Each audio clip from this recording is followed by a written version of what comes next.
10 November জাতীয় নাগরিক পার্টির শীর্ষ নেতা নাসির উদ্দিন পাটোয়ারি তার ফেসবুকে উপদেষ্টা আসিফ মাহমুদকে ইঙ্গিত করে একটি পোস্ট দেন। সেখানে পাটোয়ারি লেখেন, বন্ধু, তোমার লাল টুকটুকে স্বপ্ন আর পতাকা একটা সিটের বিনিময়ে বিক্রি করে দিও না।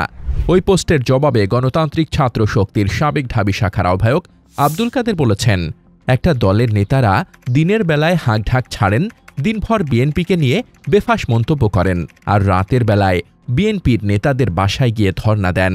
তিনি বলেন, মিডিয়ায় গলাবাজি করা আপসহীন ওই নেতা এবং তার ইমাম গত 15 দিনে 20টা সিটের জন্য বিএনপি নেতা সালাউদ্দিনের বাসায় 3 বার মিটিং করেছেন। মির্জা ফখরুল ইসলামের বাসায় ধর্ণা দিয়েছেন এখন পর্যন্ত 1 বার।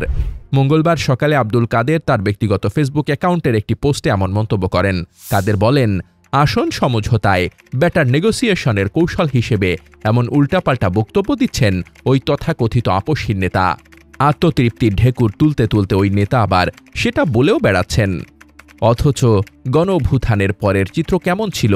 পুরনো রাজনৈতিক দলগুলো তরুণদের কাছে আসবে, তরুণরা থাকবে ড্রাইভিং সিটে, কিন্তু খোদ ইমামরা গিয়ে বসে থাকেন 20টা সিটের জন্য। আসন ভাগানোর কৌশল হিসেবে মিডিয়ায় গালিগালাজ করে বেড়ান, বাসায় গিয়ে বসে থাকেন, তবু আসন মেলে না। হা হা হা। আব্দুল কাদের আরও লেখেন, বন্ধু বন্ধু বলে একদিকে ব্ল্যাকমেইল করে, অন্যদিকে মাইনাস করে, গুটি কয়েক মানুষের মধ্যে দল কুক্ষিগত করে, মনোভাব এমন যে নিজের আসন সহ চাহিত আসন নিশ্চিত হলে তথাকথিত আপসহীন নেতাদেরও বিক্রি হতে সমস্যা নেই, কিন্তু তাদের মাইনাস আর অপরাজনীতির শিকার কেউ স্বাধীনভাবে রাজনৈতিক সিদ্ধান্ত নিতে চাইলেই তাদের লাল টুকটুকে স্বপ্ন বিক্রির অপবাদ দেওয়া হবে। যেই 20 জনের জন্য সিট চাওয়া হয়েছে সেই তালিকাটা এখন আর দিলাম না। দলের ক্ষমতা কুক্ষিগত, মাইনাসের রাজনীতি আর কোরামবাজির বাজে অবস্থা দেখলে দলের বাকিদেরও ঘুম ভাঙবে।